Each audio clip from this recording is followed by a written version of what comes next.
1000 anos atrás, o homem acreditava que a Terra era plana.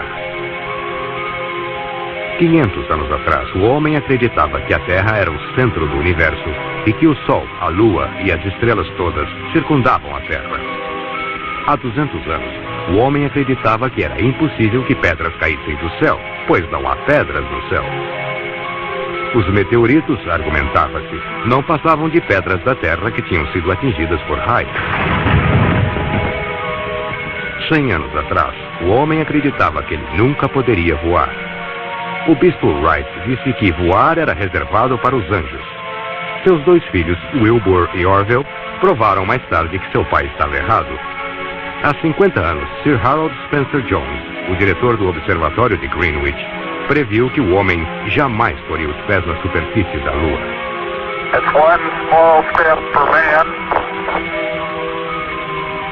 one giant leap for mankind. Há 30 anos, histórias sobre OVNIs que circundavam o globo aterrissando neste planeta eram consideradas brincadeiras ou alucinações. Apesar disso, mais de 15 milhões de testemunhas, equipadas com fotografias, filmes, fitas de vídeo, registros físicos e dados científicos, provaram de novo que o homem pode estar errado.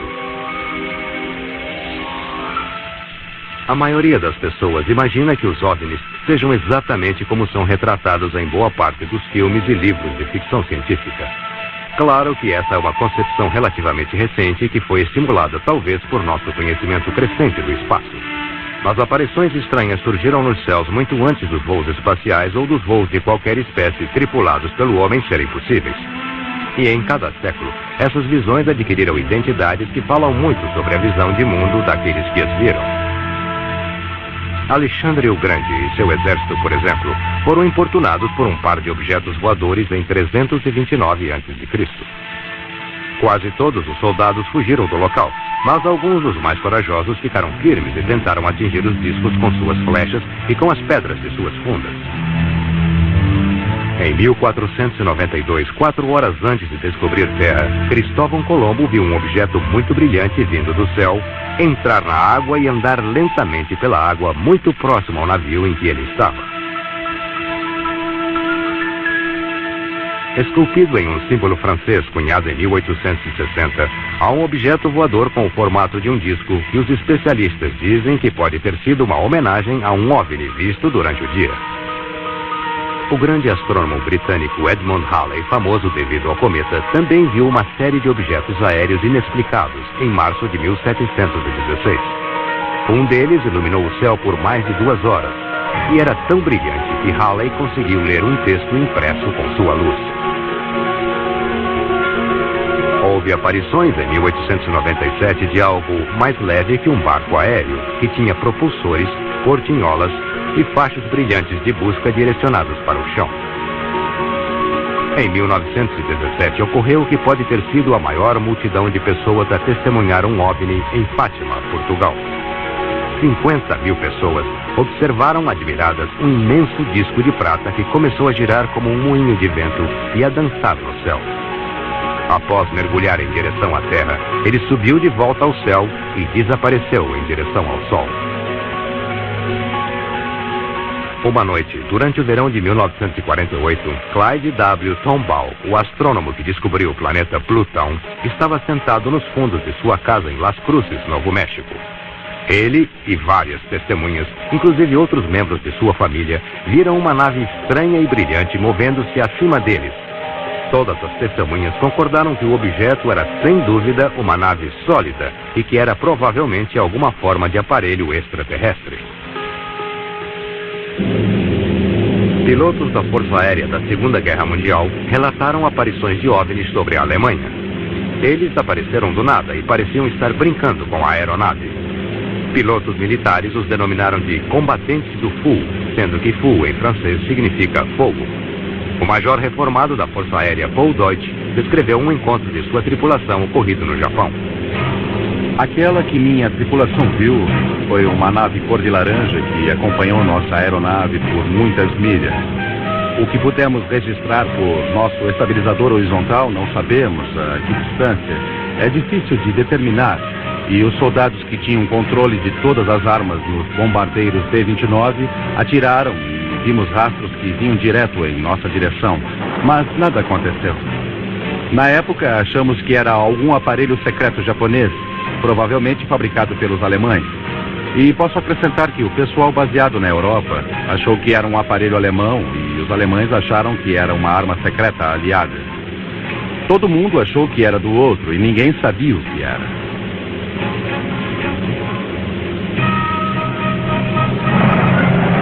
Em 5 de dezembro de 1945, um esquadrão de bombardeiros Vingadores Torpedo, com 14 membros experientes na tripulação, decolaram da estação naval aérea de Fort Lauderdale, na Flórida. Era um voo rotineiro curto. Cada avião estava com o tanque de combustível cheio e as condições de tempo eram excelentes. Mas algo estranho aconteceu. O líder do voo fez contato dizendo não ter senso algum de direção. O controle aéreo então ordenou que o esquadrão se dirigisse para o oeste. O líder, com voz alarmada, disse: "Não sabemos para que lado fica o oeste. Está tudo errado, estranho. Não podemos ter certeza de direção alguma. Mesmo o oceano não tem a aparência que devia ter." Daí ele avisou que uma estranha aeronave não identificada estava aproximando-se deles. Seu rádio parou de funcionar. Todos os 5 aviões desapareceram sem deixar rastro. Um gigante Martin Mariner com uma tripulação de 13 pessoas foi despachado para procurar os 5 aviões desaparecidos. Ele tinha a capacidade de aterrissar nos mares mais turbulentos, mas esse avião também sumiu no sombrio silêncio do Atlântico. Seguiu-se a maior operação de busca da história. Durante 5 dias, uma armada de 300 aviões e 21 navios atravessou mar e céu, mas nenhum rastro das 6 aeronaves nem dos 27 membros da equipe foi encontrado. Até hoje, o que aconteceu continua sendo um mistério. Alguns acreditam que o mistério pode ser solucionado no fenômeno dos OVNIs. Aí surgem inúmeras perguntas. Os OVNIs poderiam ser verdadeiros? Se sim, quais forças inteligentes estão atrás deles? Quais são suas intenções? São hostis, amistosos ou simplesmente curiosos? De onde eles vêm? Eles se originam da Terra ou essas máquinas e criaturas vêm de algum lugar entre aquelas estrelas misteriosas e cintilantes na negra vastidão do espaço? Orson Welles comenta: A descoberta de apenas uma bactéria em Marte ou em qualquer corpo do sistema solar indicaria que toda a cadeia de evoluções cósmica, química e biológica funciona em qualquer lugar. Neste caso, a criação da vida em qualquer lugar do universo seria mais regra que exceção. Neste caso, pode haver outras civilizações inteligentes capazes de se comunicarem conosco. O impacto para nós do contato com outras civilizações inteligentes, como aconteceria ou quais seriam os efeitos, está sendo discutido por pensadores sérios do mundo todo. Esse simpósio na Universidade de Boston inclui o astrônomo Carl Sagan, o antropólogo Ashley Montague, Christian Stengel, que é o reitor da Escola de Divindade de Harvard, o professor Berentzen, que dá um curso chamado A Busca da Vida no Universo, o professor Philip Morrison, da MIT, o autor do mais recente documento sobre modos possíveis de comunicação com a vida extraterrestre, e George Wald, que ganhou o Prêmio Nobel em 1971 por seu trabalho sobre fisiologia. Sobre o número de civilizações que pode haver na galáxia, está na ordem de 1 milhão, o que significa que só uma entre algumas centenas de milhares de estrelas tem tal civilização. Isso significaria que 1 bilhão de lugares assim, apenas em nossa galáxia, podem conter vida. Deve haver uma sociedade desses grupos, não apenas uma, talvez muitas. Pode não haver esperança de achá-la, mas há milhares, talvez até 1 milhão. Quando falamos de vida além da Terra, estamos falando, é lógico, de vida inteligente, algo que parece com nossos nobres eus. É muito provável que haja tais formas inteligentes de vida em outras galáxias do universo. E é muito mais provável que muitas dessas formas sejam muito mais inteligentes do que nós. Gostaria de citar um pequeno trecho de um relatório recente do Comitê de Pesquisa de Astronomia da prestigiada e augusta Academia Nacional de Ciências dos Estados Unidos, talvez o corpo científico mais notável da nação, que foi divulgado em maio deste ano. Abre aspas. Cada ano que passa, viu nossa estimativa da probabilidade de vida no espaço aumentar, junto à nossa capacidade de detectá-la. Cada vez mais cientistas sentem que o contato com outras civilizações não é mais algo além dos nossos sonhos, mas um evento natural de história de humanidade. O sonho deste assim chamado evento natural começou em 12 de outubro de 1992, quando o programa 7 da NASA, Busca de Inteligência Extraterrestre, iniciou um projeto de 10 anos de $100 milhões, cujo único propósito era procurar a resposta para uma única pergunta: o homem está só no universo? A peça central do programa 7 é o telescópio de rádio de Arecibo, em Porto Rico. Sua antena parabólica de 310 metros o torna o telescópio mais poderoso do mundo, com a energia efetiva de 20 trilhões de watts. É manipulado por mais de 100 físicos, astrônomos, programadores de computador e técnicos que ficam de olho nos painéis de controle na esperança de descobrir ondas de rádio que foram criadas por seres inteligentes. Mas por que toda essa atenção especial na busca de vida inteligente além da Terra? Alguns argumentariam que é um subproduto daquela que se tornou conhecida como a Era Moderna dos Discos Voadores, que começou em 24 de junho de 1947. Kenneth Arnold, de 32 anos de idade, um homem de negócios de Idaho, pilotava seu avião monomotor sobre as montanhas Cascade de Washington. Arnold conta sua história. Eu tinha atingido a altitude de 3.000 metros quando uma luz muito brilhante iluminou o céu à minha volta, iluminando o avião que eu estava pilotando. E eu pude ver bem à direita quando eu estava chegando perto do Monte Baker. Tudo uma cadeia de aeronaves andando a uma incrível velocidade. E eu pude ver muito bem que elas não tinham cauda. Eu jamais vi aviões desse tipo. E fiz um julgamento rápido. E deviam ter aproximadamente 30 metros de envergadura de árvore. E que a primeira unidade, a primeira nave, voava a uma altitude maior que a última. E é lógico que esse é o contrário dos nossos padrões de voo normal. Olhei bem para o Monte Adams e tentei cronometrar a velocidade delas, entre as montanhas daqui e o Monte Adams. Arnold estimou a velocidade do avião em impressionantes 2.720 km por hora, quase 3 vezes mais rápido do que qualquer jato de que ele já havia ouvido falar. Um repórter lhe pediu para descrever os objetos misteriosos.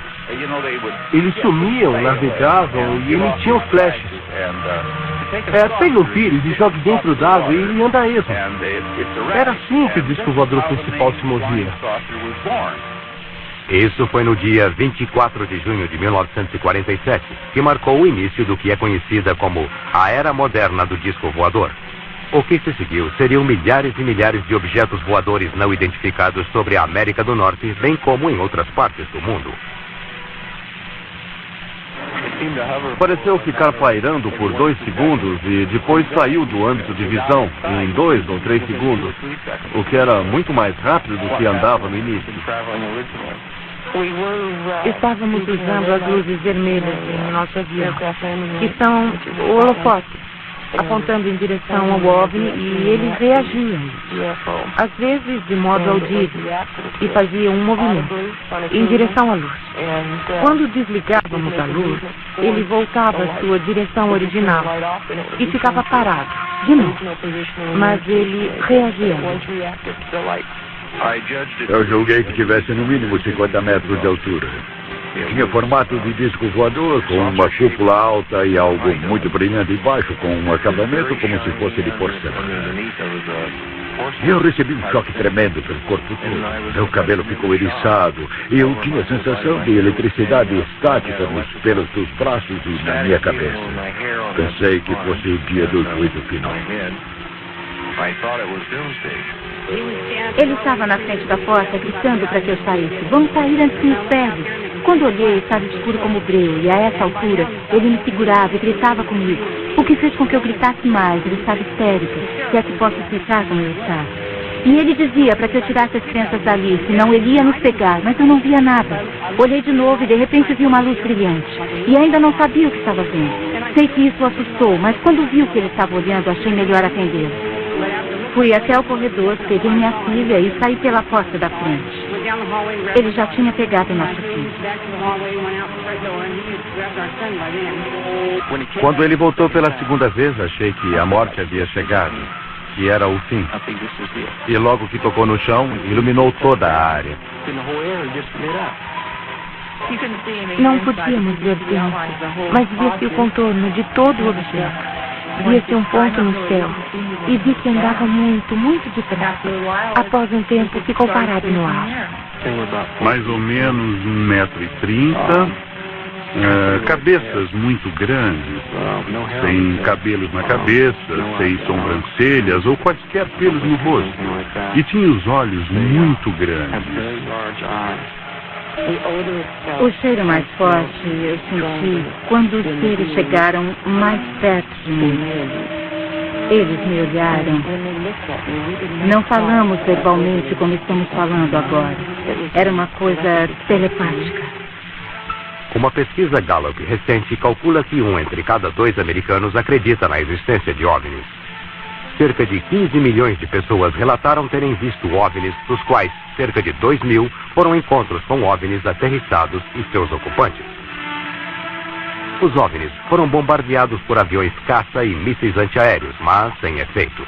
Eles liberam poderosas cargas eletromagnéticas, frequentemente causando falhas nos motores e nos circuitos elétricos. Eles evocam reações estranhas e de medo em animais e, frequentemente, causam profundos distúrbios psicológicos nos seres humanos.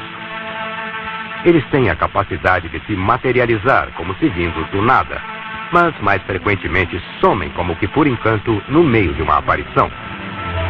Tanto olhos humanos quanto instrumentos de radar observaram manobras aéreas inacreditáveis, tais como giros de 90 graus a vários milhares de quilômetros por hora, e já se cronometraram velocidades acima de 25.600 quilômetros por hora.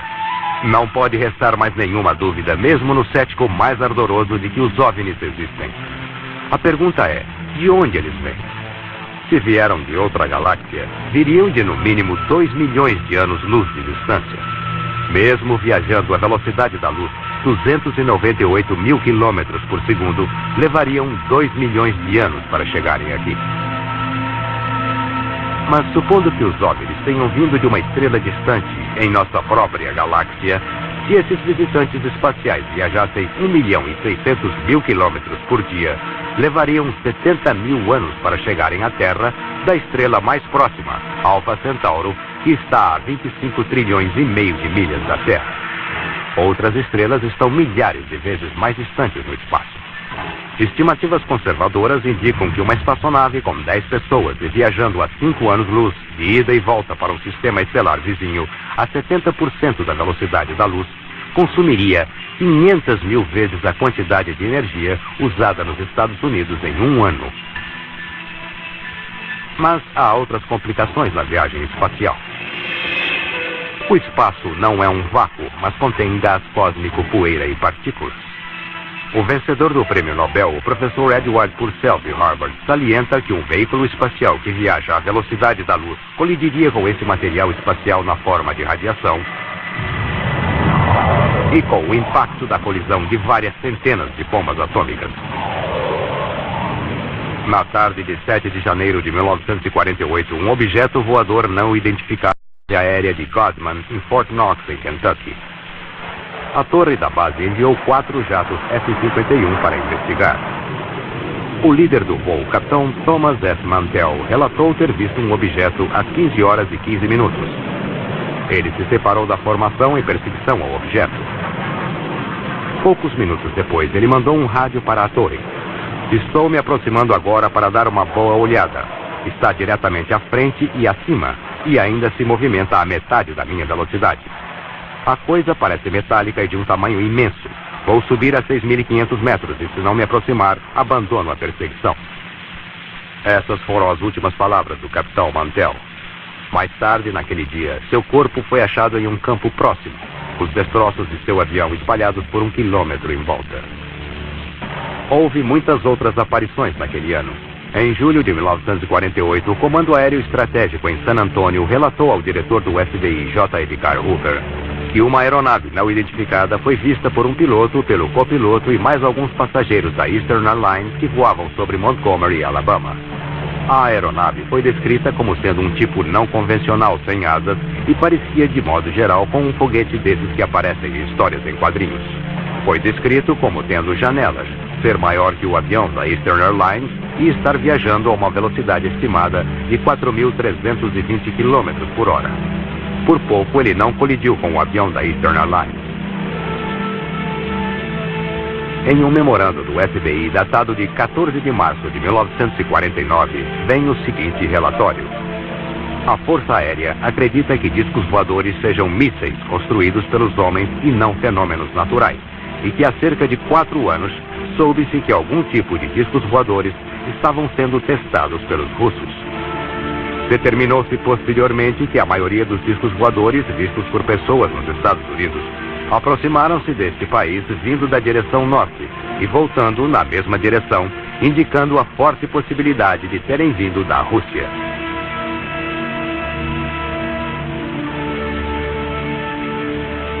Na noite de 19 de julho de 1952, o controlador de voo Harry G. Barnes, no Aeroporto Nacional em Washington, D.C., captou 7 objetos que se moviam lentamente através de seu radar.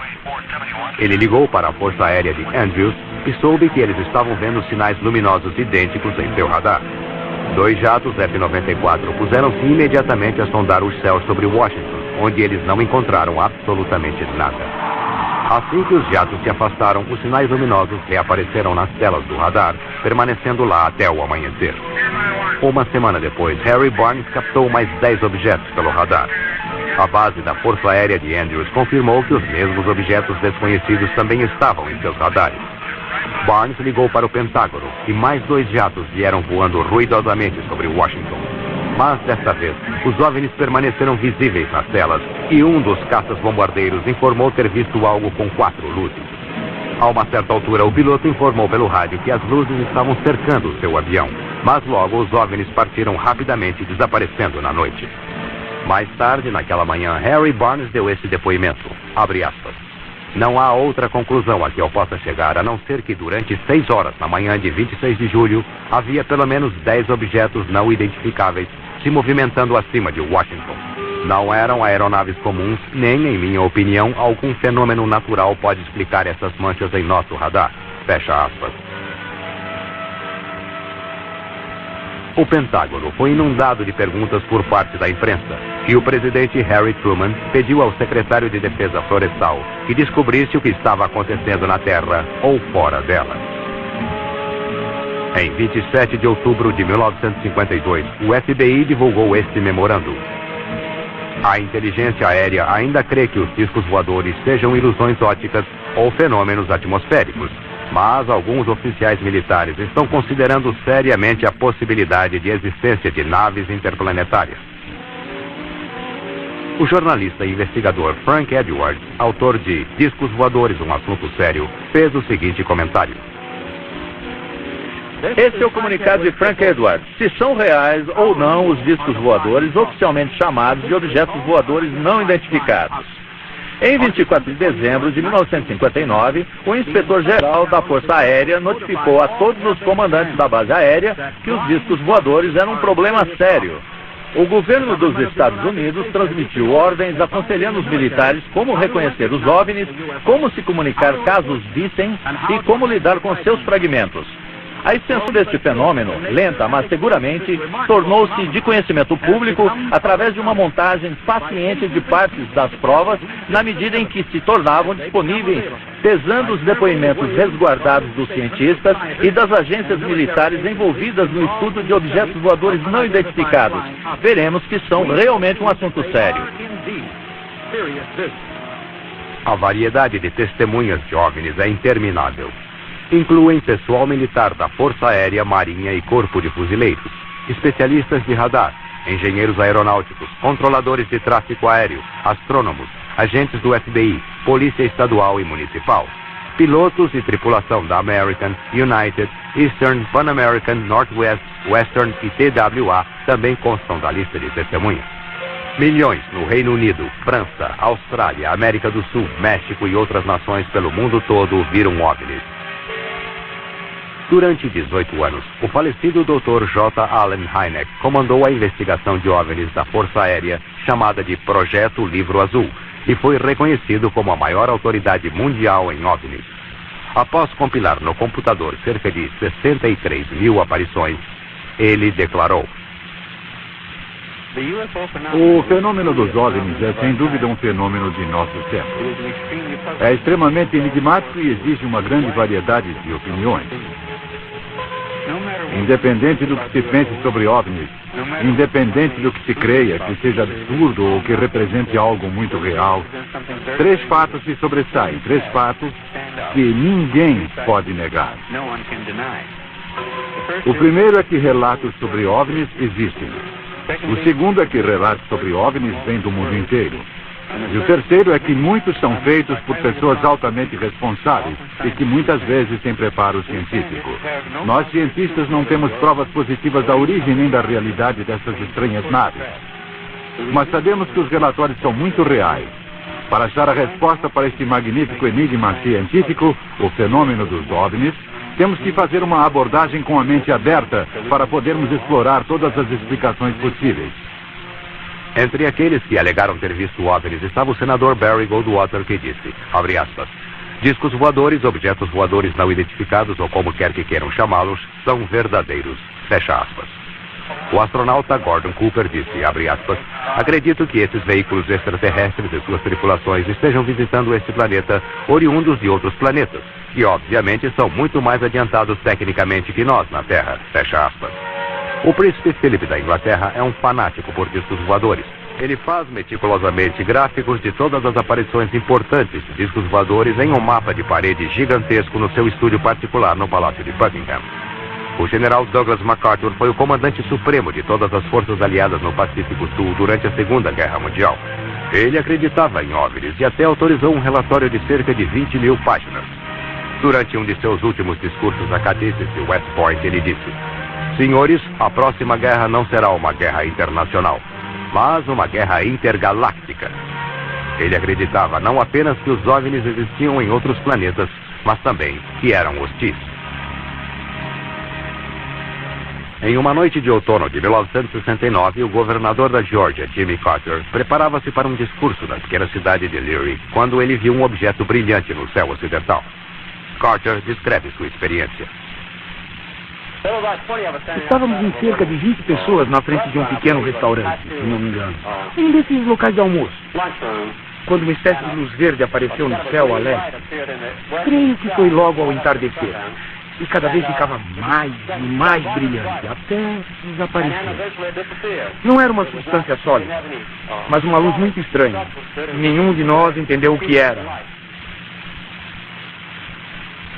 O ex-presidente Ronald Reagan fez declarações relativas aos OVNIs em 18 ocasiões diferentes enquanto ocupava a presidência. Este é um trecho de um de seus discursos. Eu sempre me pergunto, e se todos nós, no mundo, descobríssemos que estávamos sendo ameaçados por um poder externo vindo do espaço, de outro planeta, de repente não descobriríamos que não temos diferenças entre nós? Depois de deixar a Casa Branca, Reagan admitiu ter visto um OVNI enquanto era governador da Califórnia. Ele estava a bordo do avião do governador na época. Sua esposa Nancy, bem como várias outras pessoas, também o viram e o descreveram diante. Eles o perseguiram por umas 300 milhas antes que ele desaparecesse do raio de visão do avião. Em 7 de novembro de 1975, um alarme disparou na base da Força Aérea de Malmstrom, em Montana, local de instalações de lançamento de mísseis Minuteman.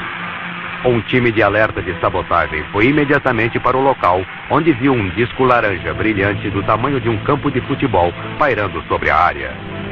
Ele começou a se erguer e o radar do Comando de Defesa Aérea norte-americano o captou quando ele alcançou a altitude de 300 metros.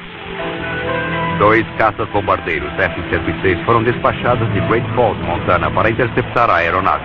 Mas antes dos caças chegarem, ela desapareceu das telas do radar.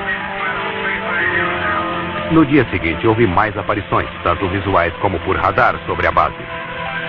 Cada vez que os jatos penetravam na área, os OVNIs desligavam suas luzes, reaparecendo somente após os jatos terem partido.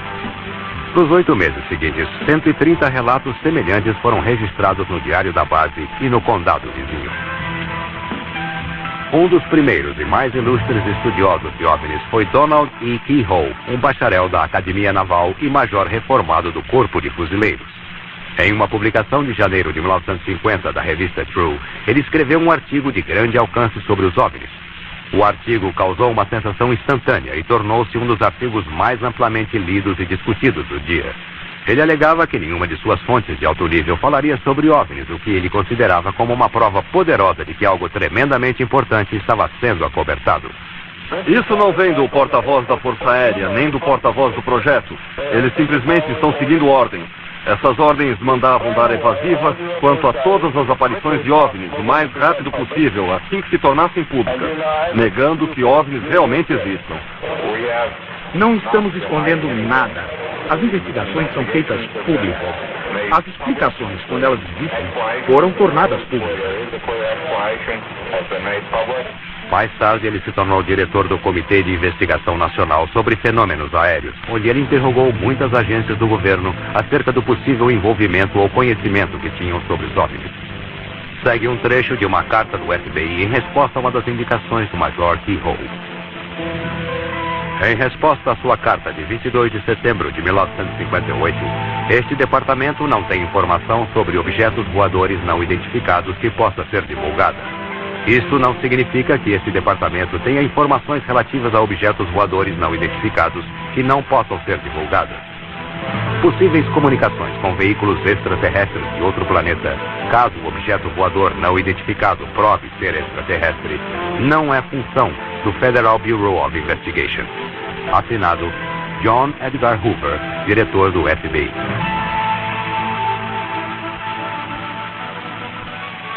Há 6 categorias distintas de aparições. Encontros imediatos de primeiro grau, que se referem apenas à visão de um objeto não identificado. Encontros imediatos de segundo grau, que incluem tanto a aparição do OVNI, como também a prova tangível da aeronave ter passado pelo local, tal como marcas no chão, queimaduras na grama ou interferências em circuitos elétricos. Encontros imediatos de terceiro grau, que é o confronto direto com um ser ou entidade espacial, às vezes chamado de humanoide. Encontros imediatos de quarto grau envolvem a alegação de sequestro, onde pessoas afirmam terem sido involuntariamente levadas a bordo de um OVNI, geralmente para propósitos experimentais. Encontros imediatos de quinto grau envolvem contatados, ou pessoas que afirmam estarem em contato pessoal com entidades de OVNIs, geralmente por meios metafísicos ou ocultos. Encontros imediatos do sexto grau incluem ferimentos ou mortes resultantes de um encontro imediato com o OVNI.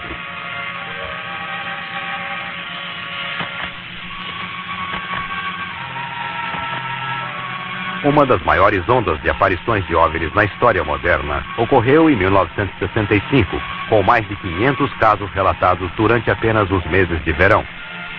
Um destes casos foi perto de Ann Arbor, Michigan, onde 50 pessoas e 12 policiais em 3 condados relataram ter visto objetos brilhando e cruzando os céus antes do amanhecer. Naquela noite, 87 alunas do Hillsdale College, perto de Ann Arbor, viram um objeto voando e emitindo luzes brilhantes por um período de cerca de 4 horas. A revista Life disse: "Chamem-nos como quiserem, discos voadores, objetos voadores não identificados ou ilusões ópticas. Eles estão de volta e foram vistos por mais pessoas que nunca." Na semana passada, as manifestações pareciam quase ter alcançado as proporções de uma invasão. Em Washington, o líder da minoria da Câmara dos Deputados, Gerald Ford, solicitou uma investigação minuciosa. Assim, as primeiras audiências do Congresso sobre os OVNIs começaram com uma sessão de portas fechadas em 5 de abril de 1966. chegaram à conclusão de que uma universidade importante receberia a tarefa de pesquisar os fenômenos dos OVNIs. A tarefa foi dada à Universidade do Colorado, e Edward Condon, professor de física, seria o diretor do grupo. Após muitas pesquisas, um relatório de 1.465 páginas foi elaborado por 36 autores a um custo de mais de $500 mil. O relatório foi sumariado na seção intitulada de Conclusões e Recomendações. Ele afirma que nossa conclusão geral é que nada surgiu do estudo de OVNIs nos últimos 21 anos que acrescentasse alguma coisa ao conhecimento científico. Uma consideração cuidadosa dos registros nos leva a concluir que amplos estudos posteriores sobre OVNIs provavelmente não se justificam em caso de haver a expectativa de que através deles ocorra um avanço da ciência. Em 17 de abril de 1966, os xerifes Dale Spower e Wilbur Neff acabavam de investigar um acidente quando perceberam um objeto luminoso a 300 metros acima do chão, a leste de Ohio. Eles então começaram uma perseguição a uma velocidade de aproximadamente 135 km por hora. Um terceiro policial, Wayne Houston, estava ouvindo o rádio e se juntou à perseguição. 126 quilômetros depois, eles pararam em um posto de gasolina para abastecer, onde encontraram o patrulheiro Frank Panzanella, que também estava atrás do OVNI. Os policiais ficaram juntos, olhando o objeto pairar a leste. A essa altura, o objeto dirigiu-se para cima em grande velocidade e desapareceu. O projeto Livro Azul foi chamado para investigar. A versão oficial da Força Aérea foi de que ao menos 5 policiais experientes, um deles um veterano de tripulação aérea, realizaram uma perseguição veloz de muitas horas ao planeta Vênus.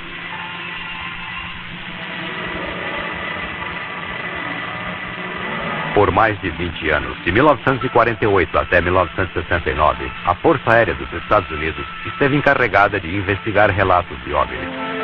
O primeiro estudo estabelecido em 1948 foi chamado de Projeto Signo. Suas conclusões foram que os OVNIs eram reais e calculavam que eles fossem aeronaves interplanetárias. O Pentágono censurou o relatório, acusando-o de uma fantasia de ficção científica. O próximo relatório, chamado de Projeto Relutante, foi criado no início de 1949 e devia ser realizado em segredo.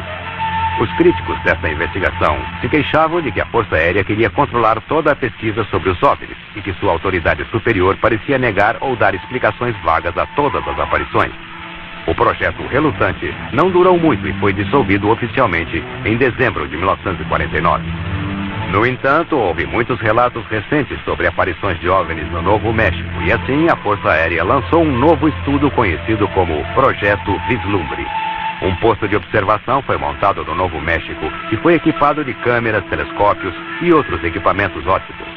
Eles esperaram e após um ano de frustração a Força Aérea eliminou o Projeto Vislumbre. Não foi muito tempo depois que o governo começou com uma nova política de cooperação com a imprensa, divulgando informes regulares sobre aparições e investigações. Isso foi seguido por um ano explosivo de cerca de 1.500 relatos e investigações. A Força Aérea estabeleceu então uma força-tarefa denominada de Projeto Livro Azul, que iria se tornar o estudo mais sistemático feito pela Força Aérea. As testemunhas receberam um questionário de 8 páginas, fotografias foram analisadas e entrevistas de campo foram conduzidas. Investigadores monitoraram voos de aeronaves e checaram relatos de tempo. No total, a equipe do Projeto Livro Azul eliminou relatos sobre OVNIs que eram brincadeiras óbvias ou os que podiam ser atribuídos a fenômenos naturais. No entanto, para os casos que continuaram sem solução, os investigadores tinham duas escolhas: admitir que falharam na identificação do objeto ou dar qualquer explicação remotamente viável. O Projeto Livro Azul foi eliminado em 1969. Ele concluía que pouco, se é que alguma coisa, originou-se do estudo dos OVNIs e que a explicação menos provável sobre os OVNIs é extraterrestres por seres inteligentes. Na noite de 25 de outubro de 1973, um jovem fazendeiro da Pensilvânia, Stephen Pulaski, e no mínimo 15 outras testemunhas viram um objeto brilhante pairando sobre um campo perto deles. Stephen agarrou seu rifle e foi investigar. Foi então que ele notou algo andando perto da cerca. Eram cabeludos e estavam armados. Tinham olhos esverdeados e profundos e havia um cheiro de borracha queimada. Stephen sentiu que aquelas criaturas não eram amistosas e atirou um projétil luminoso sobre suas cabeças. E como elas continuassem a se aproximar, ele atirou diretamente em uma delas. As criaturas então desapareceram no bosque e o objeto brilhante sumiu do campo instantaneamente. Os pesquisadores de OVNIs, assim como tropas estaduais, foram chamados para investigar. Quando eles chegaram, foram informados de que Stephen andava rosnando como um animal e sacudindo os braços. O seu próprio cão correra para cima dele e Stephen o atacara. Stephen sofreu um colapso e depois de um tempo começou a recobrar a razão. Todo o grupo comentava sobre o odor repugnante que havia, parecido com enxofre. Uma das mais antigas referências a uma espaçonave é provavelmente a que foi achada em uma narrativa egípcia de 1500 anos antes de Cristo. Uma das características dessa nave era a de emanar um odor fétido. Terror em Amityville foi baseado em uma narrativa real do que aconteceu a uma família em Amityville, Nova York. Um odor irritante e repugnante parecia acompanhar a presença do fantasma ou entidade espiritual que entrava lá de tempos em tempos. Whitley Strieber descreveu suas experiências de raptos em seu livro Comunhão. Ele disse que sentia o cheiro da presença dele e que era cheiro de enxofre. Em 11 de outubro de 1973, Charles Hickson e Calvin Parker estavam pescando quando uma nave de aparência estranha desceu e ficou pairando perto deles. Parker desmaiou e Hickson ficou paralisado, mas conseguiu continuar observando o que estava acontecendo. Duas entidades emergiram da nave e pegaram Hickson pelos braços e o carregaram para dentro da nave, onde ele foi totalmente examinado. Depois, ele foi levado de volta para onde estavam pescando às margens do rio. Quando os dois pescadores foram à delegacia contar sua história, eles foram interrogados e depois deixados a sós em uma sala que tinha um microfone escondido. A gravação da conversa deles revelou que ambos estavam muito assustados com a experiência. O trauma emocional fora tão grande para Parker que depois que Hickson saiu da sala, ele começou a orar. Ele acabou tendo um colapso nervoso como resultado da experiência. Na primavera de 1959, OVNIs causaram pânico no pessoal do radar e da Força Aérea Soviética, pairando e circulando por mais de 24 horas acima de Sverdlovsk, o quartel-general do Comando Tático de Mísseis. Pilotos russos de caças receberam ordens de alçar voo para afugentar os OVNIs, mas posteriormente comunicaram que os objetos alienígenas escaparam facilmente com manobras de seus jatos e zigue-zaguearam para evitar os tiros de suas metralhadoras.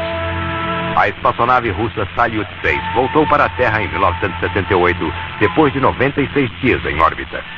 Eles relataram sobre uma formação de OVNIs que os seguiram de perto durante 3 órbitas completas em torno do globo. Uma de suas câmeras captou 20 minutos de um filme incrível sobre este encontro. Segundo um acordo prévio mútuo, os russos enviaram cópia desse filme para ser analisado nos Estados Unidos. Depoimentos não oficiais da NASA afirmam que é o melhor filme jamais feito sobre OVNIs. A maior autoridade russa em OVNIs, o Dr. Felix Spiegel, alega que os OVNIs podem ter assustado, molestado e possivelmente até matado cosmonautas russos em suas missões. 25 segundos. 20 segundos. Contando. 15 segundos. 12, 11, 10, 9. Iniciar a sequência de ignição.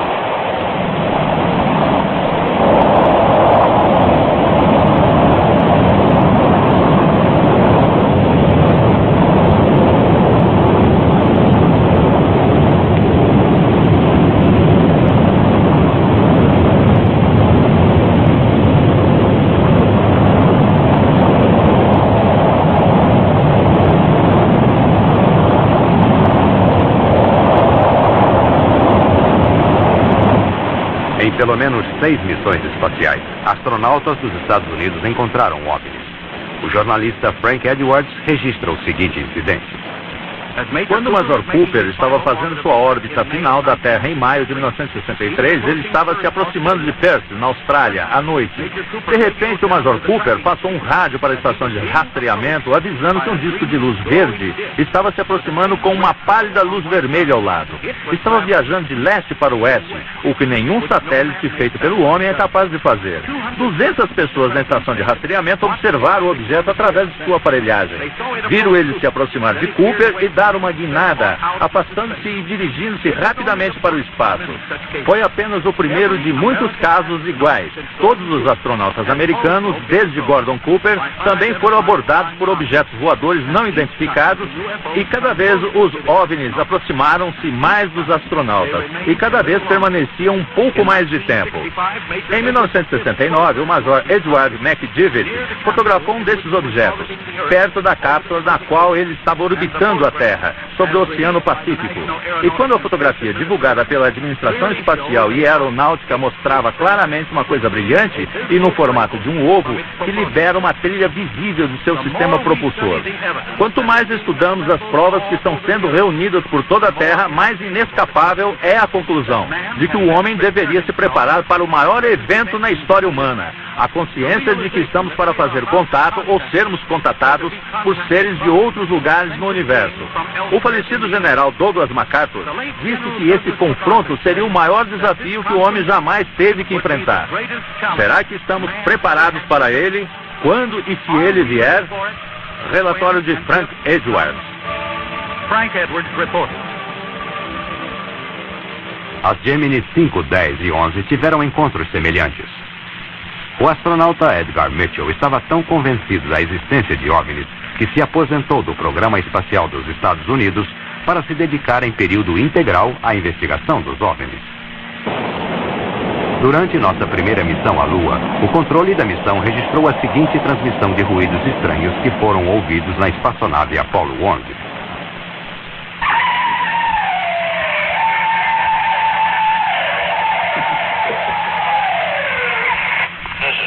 É isso, controle.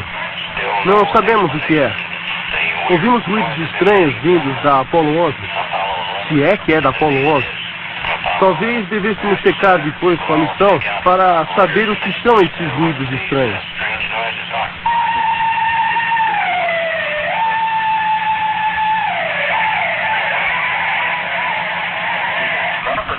Disse que os OVNIs interferem nos programas espaciais americanos desde o início. Os pesquisadores de OVNIs afirmam que os diários de bordo da NASA registraram que tanto as missões Gemini como a Apollo encontraram OVNIs e que a NASA explicou as aparições como dejetos espaciais ou chamas solares.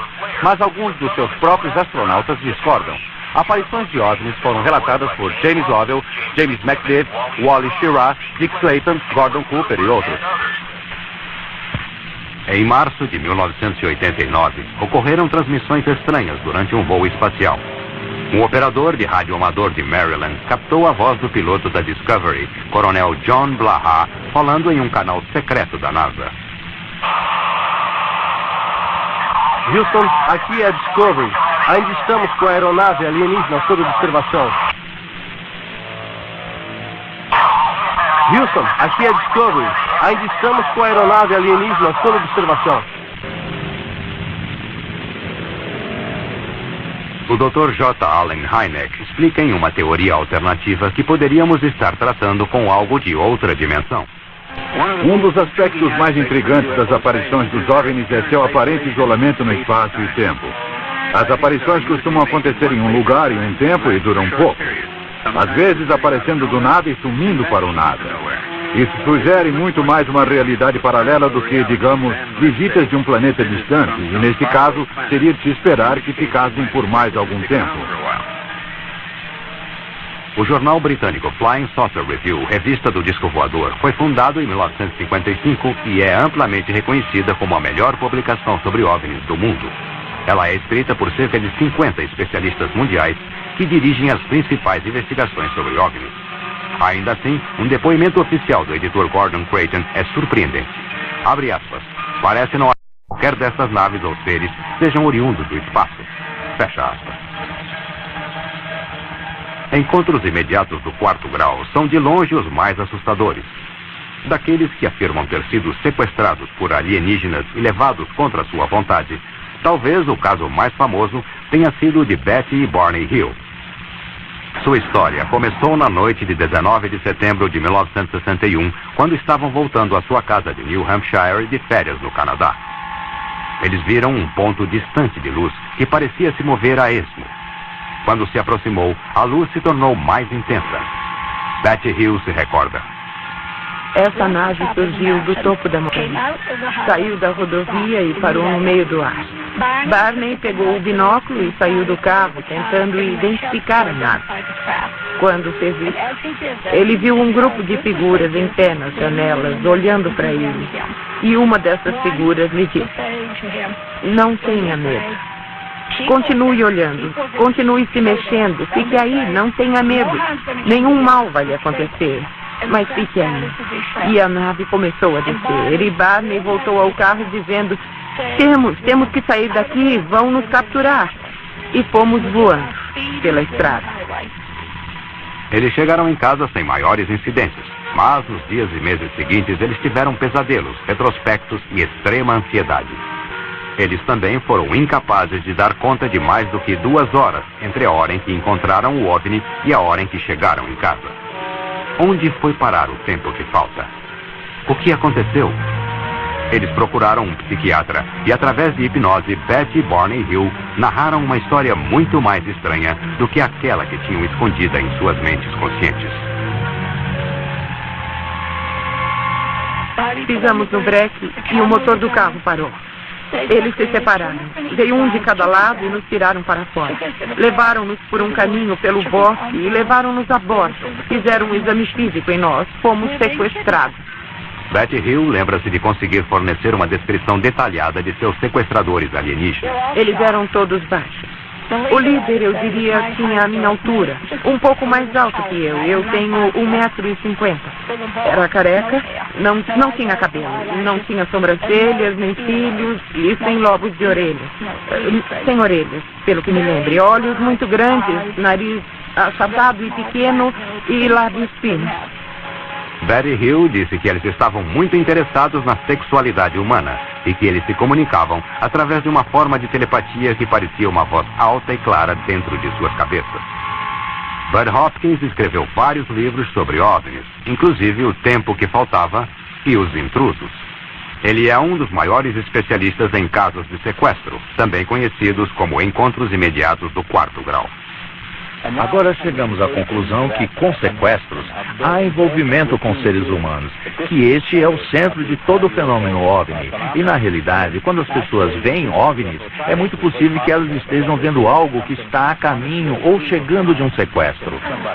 Eles não estão apenas voando, estão profundamente interessados nos seres humanos. Whitley Strieber afirma ter sido sequestrado por seres alienígenas em mais de uma ocasião e escreveu sobre suas experiências no seu livro best-seller Comunhão.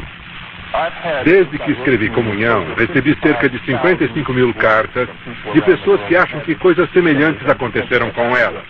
E ainda continuo recebendo 200 por semana. A Fundação dos Intrusos e o Fundo para a Pesquisa de OVNIs mostra que 1 entre cada 50 adultos americanos, 3.700.000 pessoas, indicam que podem ter tido uma experiência de sequestro com um objeto voador não identificado. Eu me lembro que minha mãe foi levada em um jeep e eu estava lá e eu fui levada por um OVNI. Havia uma luz de raio que descia e eu fui levada pelo raio para dentro da nave. Essas experiências parecem loucas, impossíveis segundo a nossa física. E com frequência usamos hipnose para ajudar a vir à tona todas as lembranças. Um grande cientista, Dr. Leo Sprinkle, realizou um estudo de 5 anos com 82 pessoas que relataram ter tido experiências com OVNIs. A maioria era capaz de reviver a experiência através de hipnose, e todas sofreram graves distúrbios psicológicos depois. Eles afirmavam ter sido levados para dentro de naves espaciais e terem sido examinados por humanoides que comunicavam mensagens telepáticas a eles. Dave Hunt é um jornalista investigador que escreveu 18 livros. Sua pesquisa e especialidade em consultas o levam pelo mundo todo. Na Universidade de Cal State, Long Beach, esqueci os nomes dos cientistas que trabalharam nisso. Isso faz muitos anos. Eles pesquisavam e pegavam pessoas a esmo. Pensei que vai dizer que todo mundo foi sequestrado. Eles pegavam as pessoas a esmo, e quem não tinha ideia, nem indicação de que tinha sido sequestrado, eles os hipnotizavam. Elevavam a um estado de relaxamento profundo. Depois sugeriam que estavam sendo abordados por OVNIs e pediam que os descrevessem. A descrição deles era a mesma que a dos outros. Eles sugeriam que estavam sendo levados a bordo e perguntavam como eram as entidades e davam descrições semelhantes. E depois diziam que estavam sendo levados a bordo e perguntavam: o que está acontecendo com você? E eles diziam: estamos passando por um exame médico. Em seu livro Segredos dos OVNIs, o ufologista Don Elkins fez a seguinte observação: descobri que algumas pessoas alcançam o fenômeno de contato simplesmente sendo hipnotizadas. E a mesma mensagem geral permeia cerca de 90% das milhões de palavras recebidas por milhares de pessoas no mundo todo. Ninguém sabe o que é hipnose, ninguém sabe o que acontece na mente. É um estado de consciência alternativo como que os yogis e médicos feiticeiros praticam. Ele relaxa a conexão normal entre seu espírito e seu cérebro. E é claro que se o hipnotizador puder controlá-lo, fazer todos os tipos de sugestões, fazer você pensar que estão acontecendo coisas que não estão acontecendo, fazer com que você pense que tem poderes que não tem, experiências que não tem, até implante de memória. Outros seres, se é que existem outras mentes lá fora, poderiam fazer a mesma coisa. Sir John Eccles, vencedor do Prêmio Nobel por sua pesquisa sobre o cérebro, descreve-o como uma máquina que um fantasma pode operar. O que ele quer dizer com isso é que o seu espírito opera seu cérebro em um estado normal de consciência. Em um estado alterado, alcançado na yoga, meditação transcendental e hipnose, você relaxa a conexão normal entre seu espírito e seu cérebro. Isso permite que o outro espírito, outras entidades, outras mentes se interponham e comecem a admoestar os neurônios em seu cérebro, criando um universo de ilusão. Eu acredito que seja demoníaco. Eu acho que todas as provas indicam isso. Sou hipnoterapeuta. Ah, muito interessante. E assim pude fazer hipnose por muitos anos e tenho conseguido naturalmente chegar a um transe muito profundo. E pude fazer isso sozinho. E foi assim que aconteceu. Eu fui fazer um curso. Disseram-me que eu seria uma transmissora e eu sempre pude... Ah, desculpe, o que é isso? Alguém que é capaz de entrar em transe e permitir que espíritos falem através dele. Ok. Algumas pessoas afirmam que, permitindo ser colocadas em transe hipnótico, elas estão agindo como um aparelho de transmissão, através do qual um ser extraterrestre pode falar. Eis aqui uma amostra de uma destas mensagens. Viemos da Confederação Interplanetária dos Sistemas Solares e nosso propósito é ajudar nosso irmão homem no planeta Terra para o início da nova era. O mestre que foi conhecido por vocês como Jesus conseguiu usar muitas habilidades mais do que as pessoas desse planeta. Infelizmente, o homem sobre o planeta Terra interpretou mal o significado da vida deste homem. Ele não era diferente de nenhum de vocês. Ele simplesmente era capaz de lembrar de certos princípios. Esses princípios podem ser compreendidos por qualquer um a qualquer hora. É necessário apenas que você se disponha para nosso contato através da meditação, a fim de começar a compreender de novo o que é de vocês por direito. A verdade da criação e a verdade de sua posição nela. Vós não sabeis que sedes deuses? Ficamos intrigados, às vezes, pela incapacidade das pessoas em geral deste planeta de serem despertadas para essa simples verdade. Achamos que o estado de hipnose trazido pela evolução do pensamento das pessoas deste planeta é tão grande que é necessário que ele mantenha uma consciência constante de sua natureza espiritual através da meditação. O homem está agora em um período transitório, antes do amanhecer da nova era. Com paz, amor, irmandade e compreensão por parte do homem, ele verá uma grande nova era surgir. Em seu livro, A Peregrinação do Disco Voador, Brian Reeves resume seus achados nesta declaração. A partir de nossa análise, os ensinos dos seres espaciais parecem apoiar muitos dos princípios ensinados na filosofia oriental pelos profetas do Extremo Oriente. O pesquisador de OVNIs, John Weldon, faz a seguinte pergunta.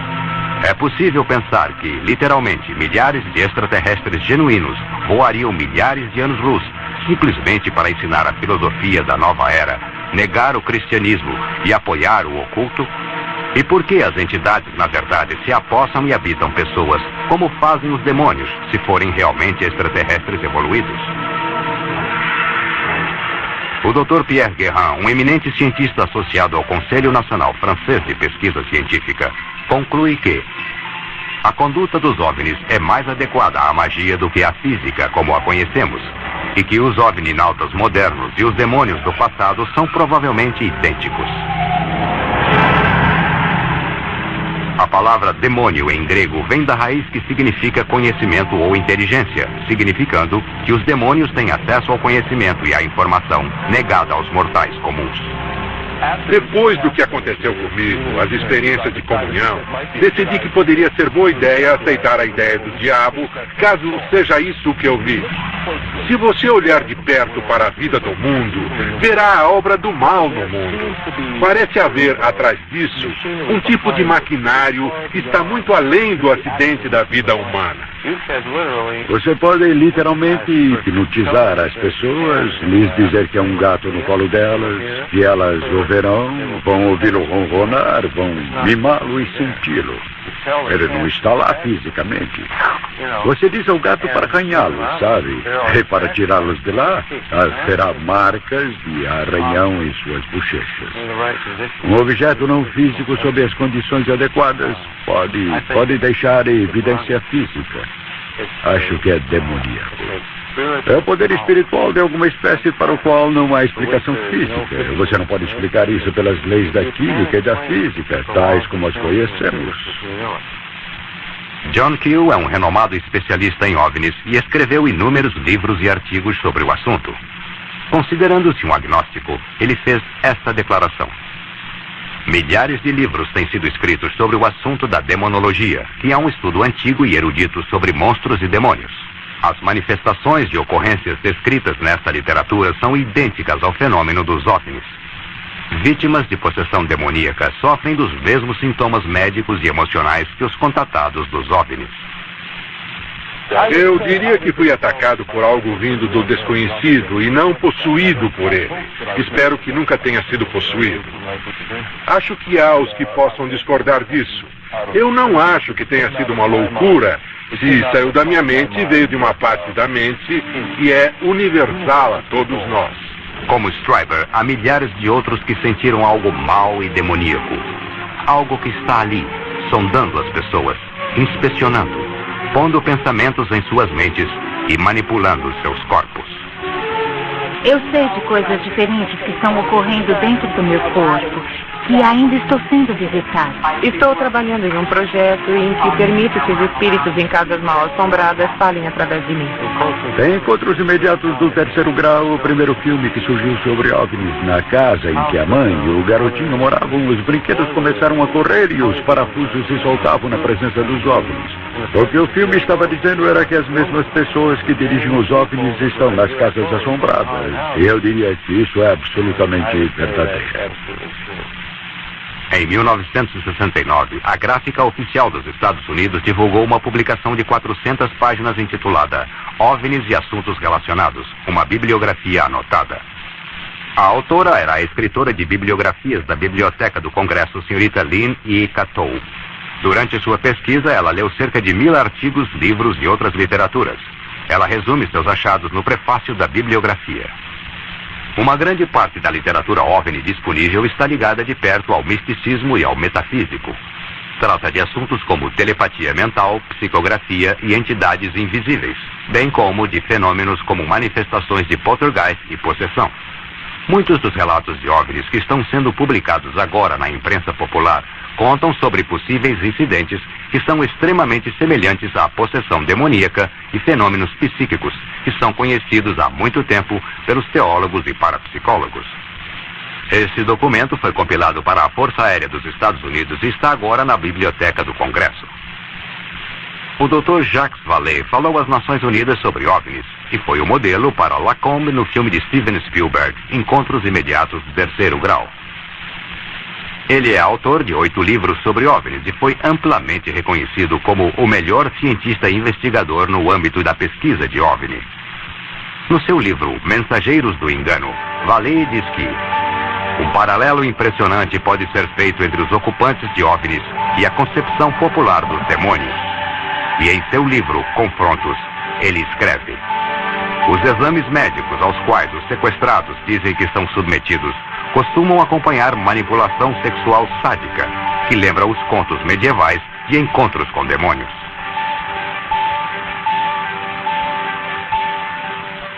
Ele também fez esta declaração: eu acredito que quando falamos em aparições de OVNIs como visitas espaciais, estamos considerando o fenômeno pelo nível errado. Não estamos com ondas sucessivas de visitas do espaço, mas estamos lidando com um sistema de controle. E ele afirma: os OVNIs são os meios através dos quais os conceitos do homem estão sendo reformulados. Eles estão se engajando em um empreendimento mundial de sedução subliminar. Jacques Vallée, ele era pelo menos naquela época em que escreveu o livro Um Agnóstico. É interessante que ele chegue às mesmas conclusões que eu cheguei como cristão na minha pesquisa. Ele disse sobre os OVNIs que eles são reais, mas não são físicos. Eles são os mensageiros do engano. Isso é baseado em sua pesquisa de cerca de 20 anos. Eles parecem estar nos preparando psicologicamente e nos armando uma fraude que é horrível demais até para imaginar. Eu concordaria com isso.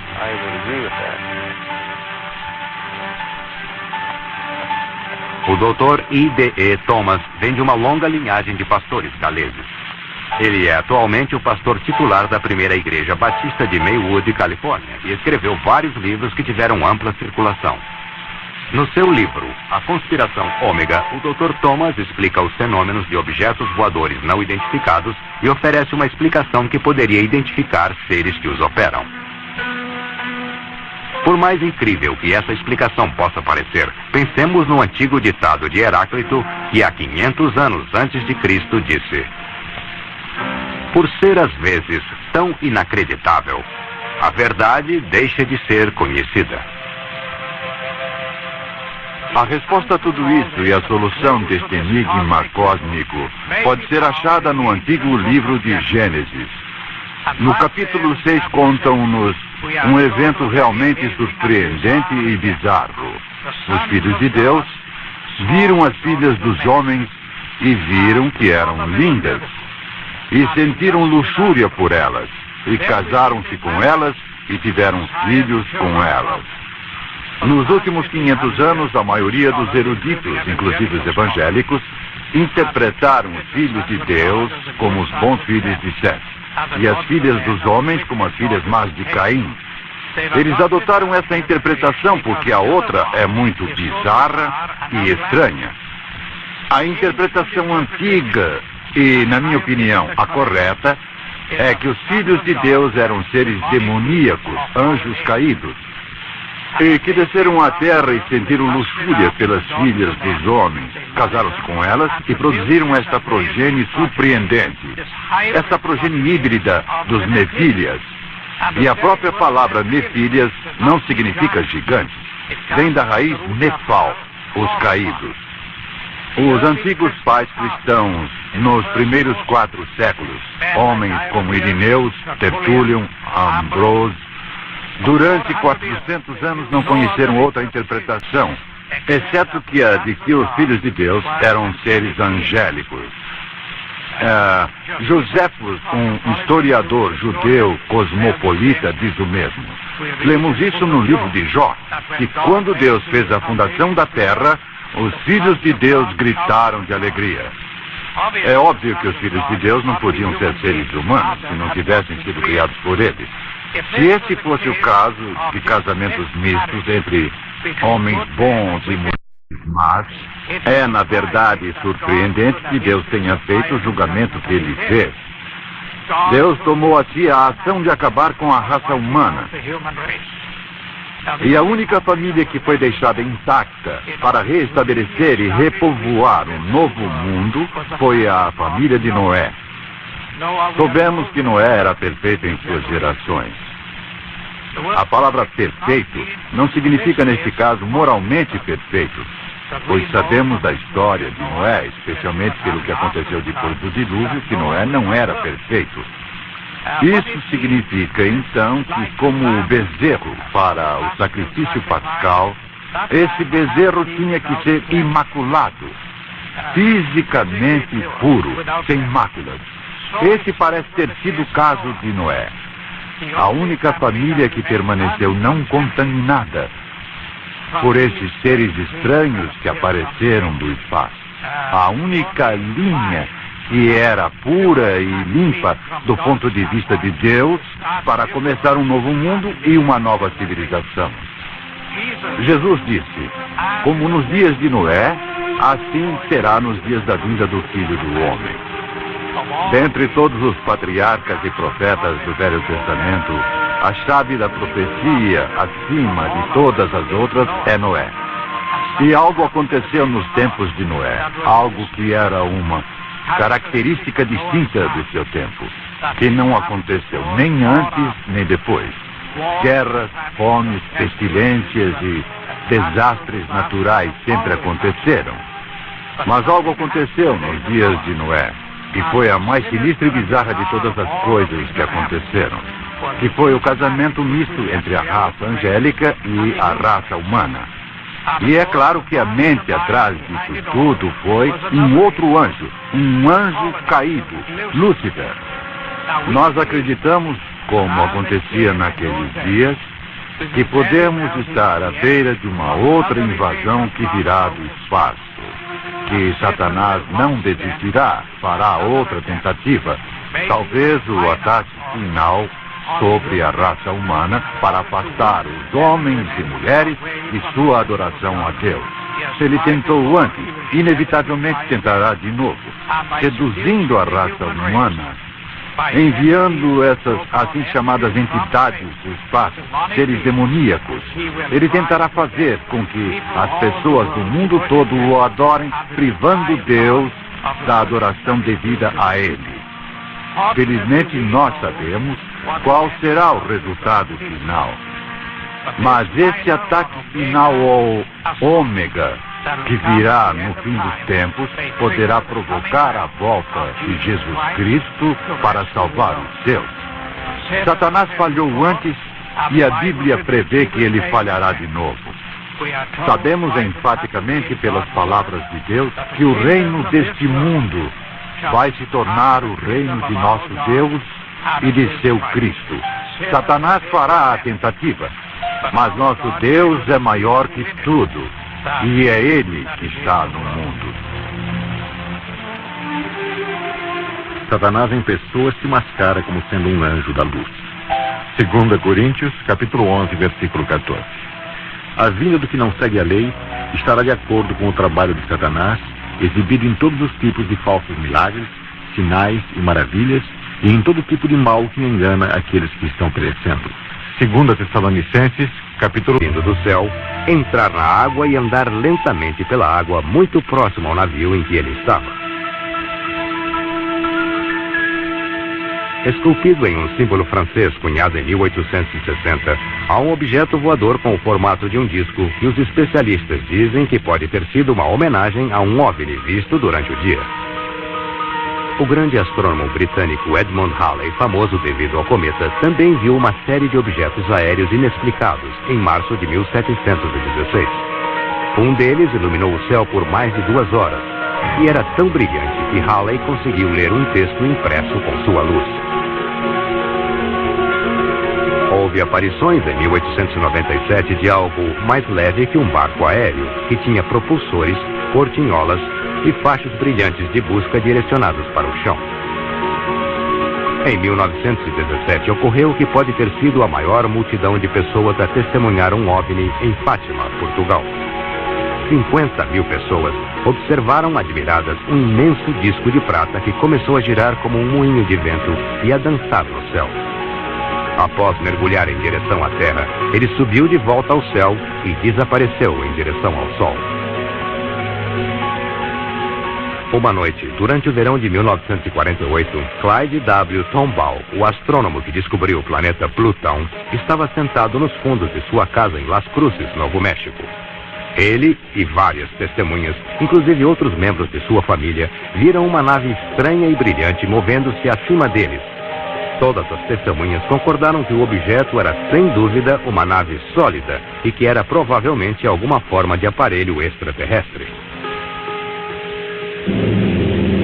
Pilotos da Força Aérea da Segunda Guerra Mundial relataram aparições de OVNIs sobre a Alemanha.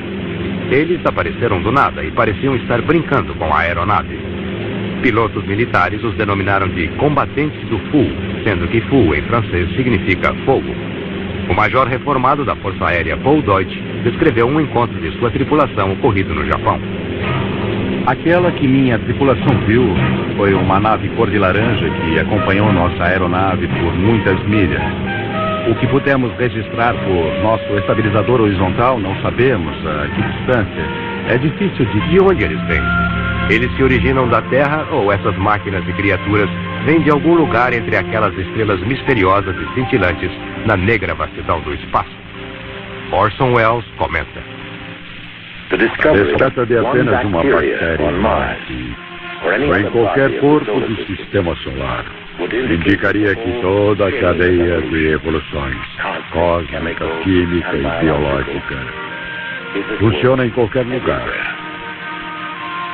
Neste caso, a criação da vida em qualquer lugar do universo seria mais regra que exceção. Neste caso, pode haver outras civilizações inteligentes capazes de se comunicarem conosco. O impacto para nós do contato com outras civilizações inteligentes, como aconteceria ou quais seriam os efeitos, está sendo discutido por pensadores sérios do mundo todo. Esse simpósio na Universidade de Boston inclui o astrônomo Carl Sagan, o antropólogo Ashley Montague, Christian Stengel, que é o reitor da Escola de Divindade de Harvard, o professor Berentzen, que dá um curso chamado A Busca da Vida no Universo, o professor Philip Morrison, da MIT, o autor do mais recente documento sobre modos possíveis de comunicação com a vida extraterrestre, e George Wald, que ganhou o Prêmio Nobel em 1971 por seu trabalho sobre fisiologia. Sobre o número de civilizações que pode haver na galáxia, está na ordem de 1 milhão, o que significa que só uma entre algumas centenas de milhares de estrelas tem tal civilização. Isso significaria que 1 bilhão de lugares assim, apenas em nossa galáxia, podem conter vida. Deve haver uma sociedade desses grupos, não apenas uma, talvez muitas. Pode não haver esperança de achá-la, mas há milhares, talvez até 1 milhão. Quando falamos de vida além da Terra, estamos falando, é lógico, de vida inteligente, algo que parece com nossos nobres eus. É muito provável que haja tais formas inteligentes de vida em outras galáxias do universo.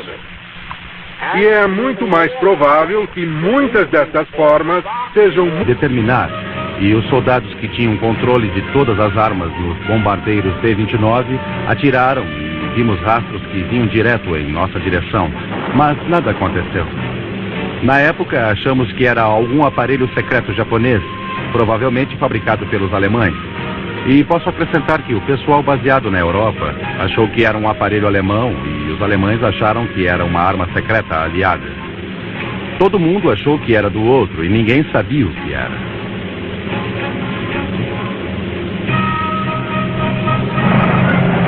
Em 5 de dezembro de 1945, um esquadrão de bombardeiros Vingadores Torpedo, com 14 membros experientes na tripulação, decolaram da estação naval aérea de Fort Lauderdale, na Flórida. Era um voo rotineiro curto. Cada avião estava com o tanque de combustível cheio e as condições de tempo eram excelentes. Mas algo estranho aconteceu. O líder do voo fez contato dizendo não ter senso algum de direção. O controle aéreo então ordenou que o esquadrão se dirigisse para o oeste.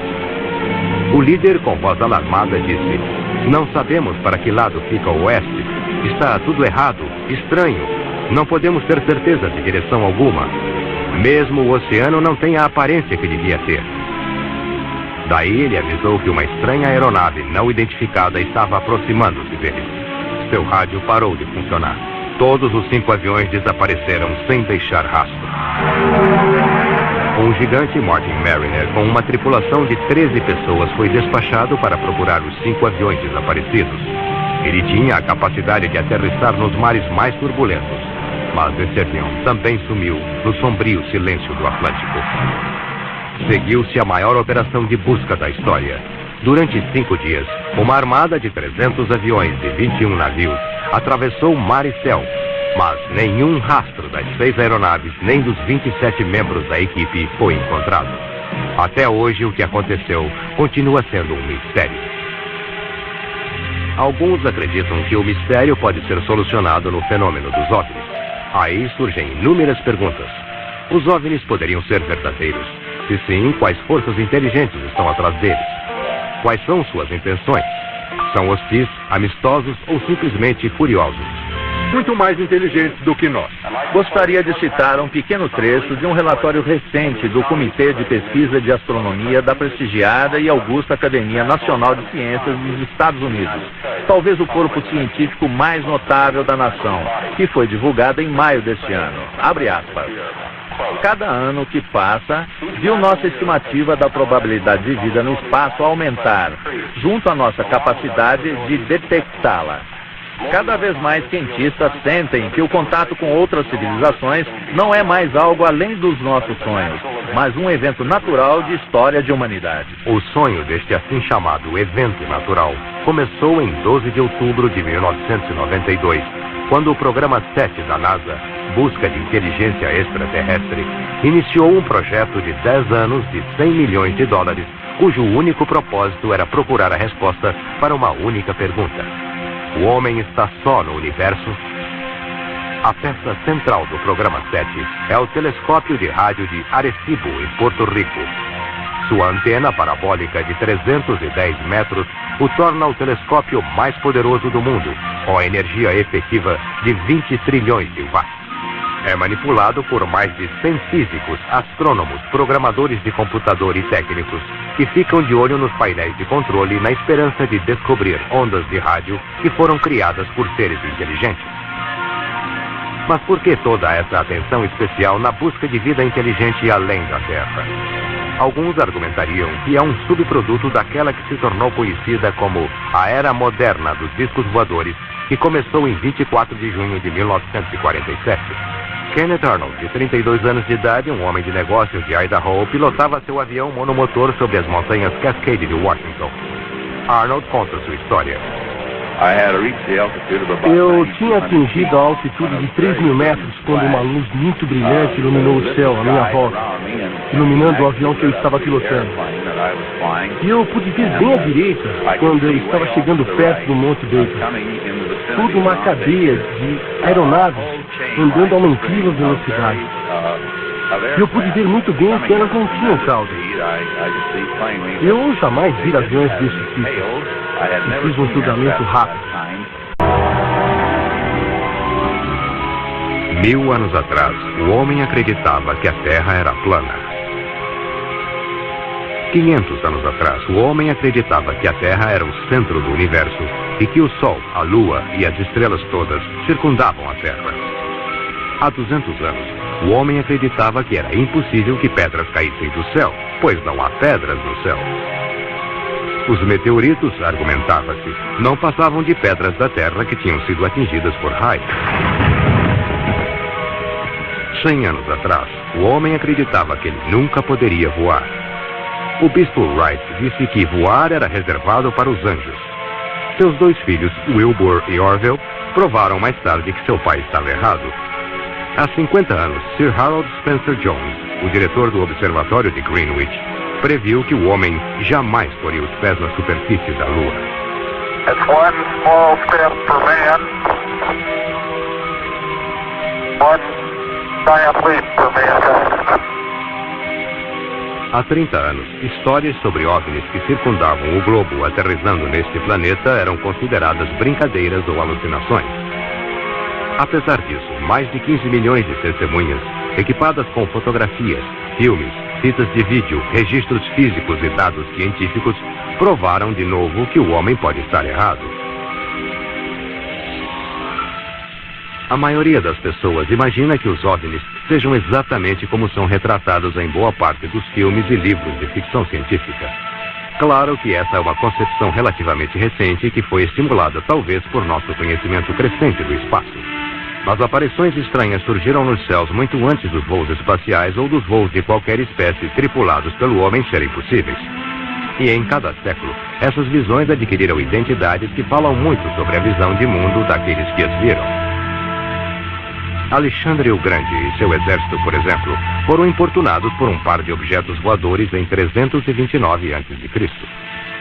Quase todos os soldados fugiram do local, mas alguns dos mais corajosos ficaram firmes e tentaram atingir os discos com suas flechas e com as pedras de suas fundas. Em 1492, 4 horas antes de descobrir terra, Cristóvão Colombo viu um objeto muito brilhante